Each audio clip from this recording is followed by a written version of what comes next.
we're in now is the bedroom of a very religious man, Tom Wasaic.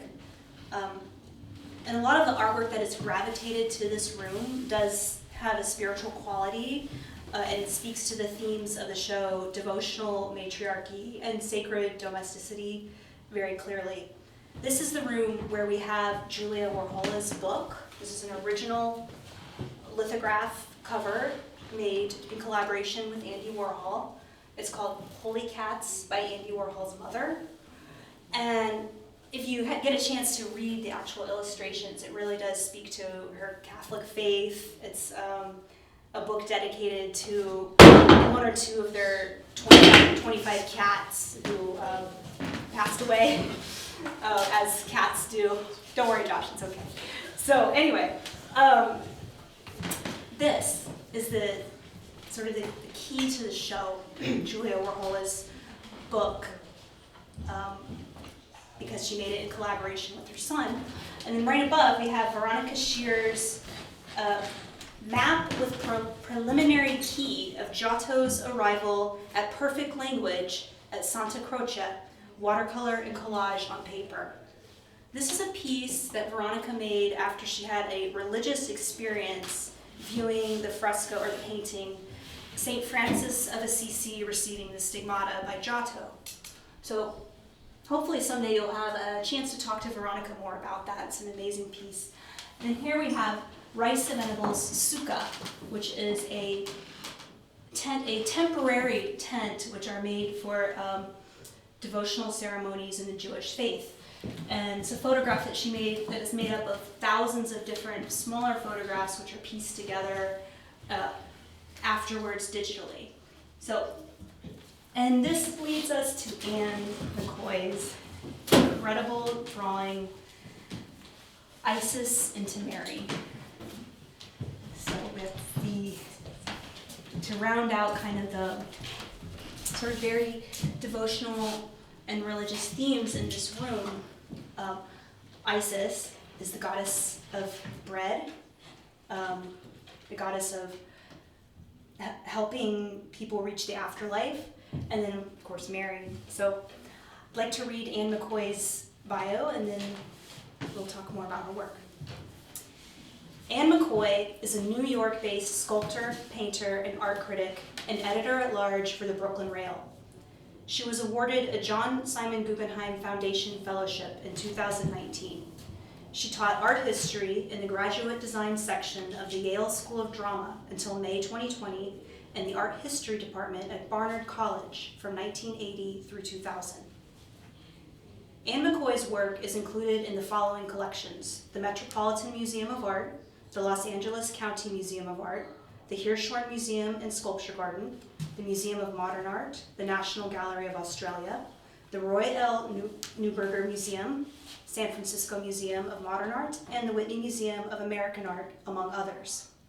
Ann McCoy has received the following awards: the John Simon Guggenheim Fellowship, the Asian Cultural Council, the Pollock Krasner Foundation, the Adolf and Esther Gottlieb Foundation Award, the Award in the Visual Arts, the Prix de Rome, the National Endowment for the Art, the Berliner Künstler Program DAAD. Ann McCoy worked with Professor C.A. Meyer Young's heir apparent for 28 years in Zurich. She has studied alchemy since the early 70s in Zurich and in Rome at the Vatican Library. Wow. That's a career. I love the idea of a show based on the idea of the matriarch. It's funny, I've just written a piece for the Brooklyn Rail for something they're doing in December on the goddess, which will completely finish my career off. I just wrote a piece on the Virgin Mary. And, I've been thinking a lot because I have a huge devotion to the Virgin Mary. I have since I was a little girl. And I've been thinking a lot because about the idea of motherhood, and it's strange because right now with feminism, we have a tremendous emphasis on abortion. That's all we're hearing about is morning, noon, and night right now is abortion rights, but nobody talks about motherhood. And and it was funny. I was at the Irish Arts Center the other night, and You know, I mean, I was born under really difficult circumstances because my father was dying. And my parents, I was a product of a one-night stand, and my father was dying, and my mother wanted to go to the Juilliard. So I was put up for adoption through Catholic Charities. And, you know, and it was funny, here I was at this big abortion event at the Irish Arts Center, and I sort of said to people, you know, I really realize every day, I was born in 1946, I realize every day that I would not be here in the modern world. I would have been aborted. And it's funny because I have my birth family, I have a cousin, actually a second niece, whose daughter got pregnant at 16 in high school. And because the family was Catholic, they decided to keep the baby. So the girl and her husband lived with the parents. They both finished high school. They're both going to college. And this little girl is now about 7, and she's a miracle. She's amazing. She's the hit of the family. So this idea of motherhood, you know, is really difficult right now because we seem to be in a place where we don't have any real archetype for it. You're not even allowed to have a nativity in the village square anymore. It's considered threatening, you know. And this idea of motherhood is really, you know, I think that a lot of feminism sort of threw the baby out with the bathwater. And I'm interested in mythology. Isis was the first mother. I mean, Isis was the wife of Osiris. Osiris was the god of wheat. That's why Isis is the god of bread. She's often identified with Hathor, the cow goddess. But Isis was the original mother. And when her husband died and was killed by his brother and chopped up into pieces, she rescued the pieces. She found everything but the penis, so she had to sort of suck the energy of Osiris up into herself, and she gave birth to Horus, the most miraculous of all the gods. You see him as this wonderful hawk. And it's interesting because this idea of the cult of Isis went all the way through the Greco-Roman world.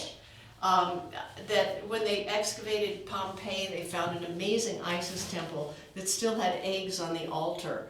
And I had originally done a whole series of drawings of that Isis temple, and this is from 81. And I was interested in the idea of Isis and this idea of a sacred mother and this idea of what the maternal can be as a really positive archetype. And I think that this is really, we're kind of at war right now. We have a war on children. We have a strange war on this idea. I mean, in some other countries right now, instead of, they're giving mothers stipends to have children. People aren't having children. People are dying off all over Europe because even in Italy, they're not reproducing.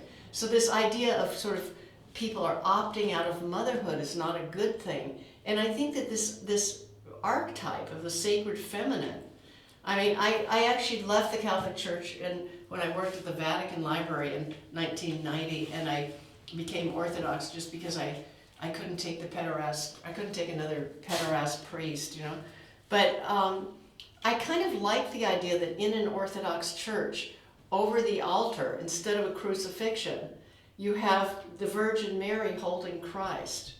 So the Christ is at the top of the church in the dome, as the Suter Cosmi is the ruler of the cosmos, and over every Orthodox church has a big Madonna holding a child. I mean, I knew I was going to divorce my husband when we were at the Venice Biennale one year. I was in the Venice Biennale, and we were there, and I just hated all the art, and I was getting more and more depressed, and we were invited to a dinner on Torcello. And we went out to Torcello, and there's an amazing 3rd century church on Torcello that has a golden dome with nothing but a big Madonna. And I turned to my husband and I said, I haven't seen a fucking thing at the Biennale that's going to last more than 100 years. I'm really depressed. But that Madonna at Torcello has been here since the 3rd century, and people are still in awe.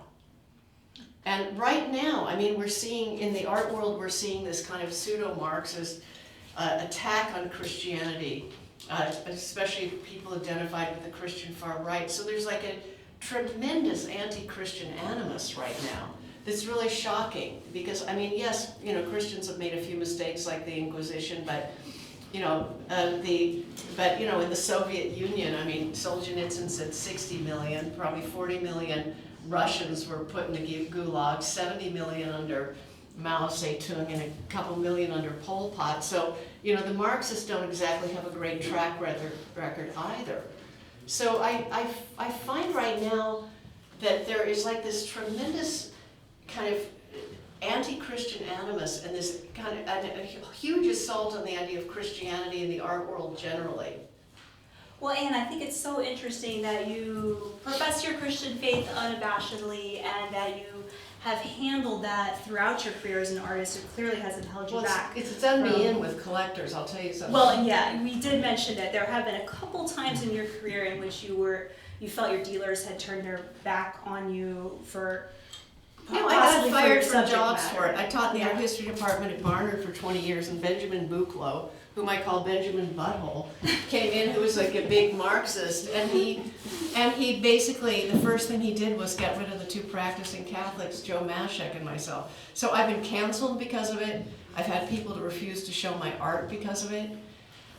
Getting back to this real fast, so that I was really interested in reading when I was doing the ISIS work. I was reading about the temples of ISIS, and one of the things that the Christians did when they went into that world was they pulled down many ISIS temples in Egypt. So it's funny because ISIS is sort of the antecessor of the Virgin Mary. So this is a drawing that was done in '81, and I took ISIS out and put Virgin Mary in last week. So I wanted to do this transition of these two figures, because Isis is really kind of the antecessor of Mary. Go ahead. Did you say last week?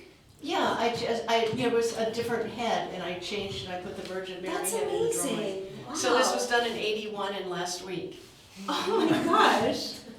Well, to speak to the positive side of what's been going on for you lately, you really are having a moment in the art world. Those of you who don't know Anne's work well, this is a small drawing for her. She makes pieces that are room size, 150 feet. Most of my drawings are 9 by 14 feet. 9 by 14 feet. But I haven't shown them in New York. I showed one at Andrew Edlin last year, but I haven't shown them for 30 years because nobody will touch it. To be fair, did go to a show of yours recently in the Lower East Side, like maybe a year ago.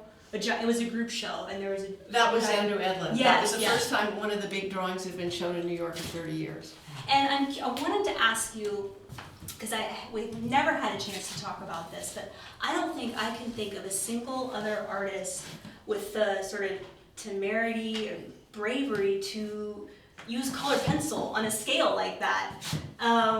It's almost audacious. She does room-sized drawings made of the smallest marks. If you go to her studio, you'll find that she has sort of thousands and thousands and thousands of pencils lined up, sharpened to a fine point, ready to go. And the effect that I think that it has is that they're almost like a tapestry because of the sort of size of the mark. And it seems to me to be a very unique technique that you... Also the time element. Sometimes I'll spend up to 2 years on a drawing.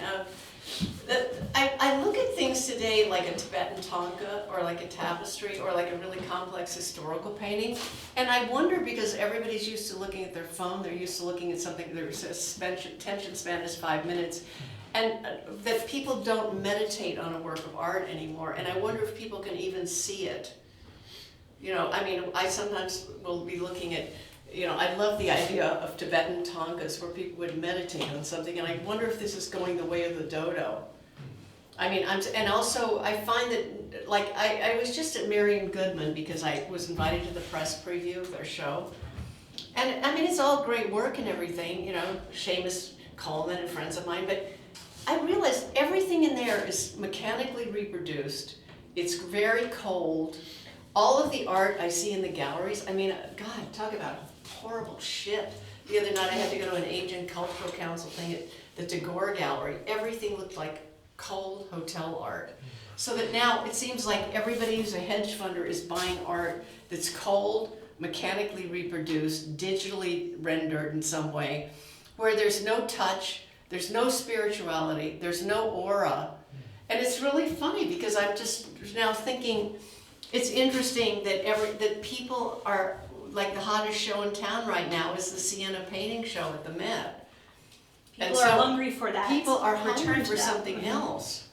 And you know, it's been really I mean, it's been really, really hard in the art world because, I mean, I've been canceled. I mean, I was canceled, I was deplatformed for years until in 2013, Fong Bui said, you know, why don't you write for us? And because I started doing dirty art criticism, I just thought it would be fun, you know, so I did like these Judith Bernstein pieces about penis drawings and things just to kind of liven up the discourse a little bit.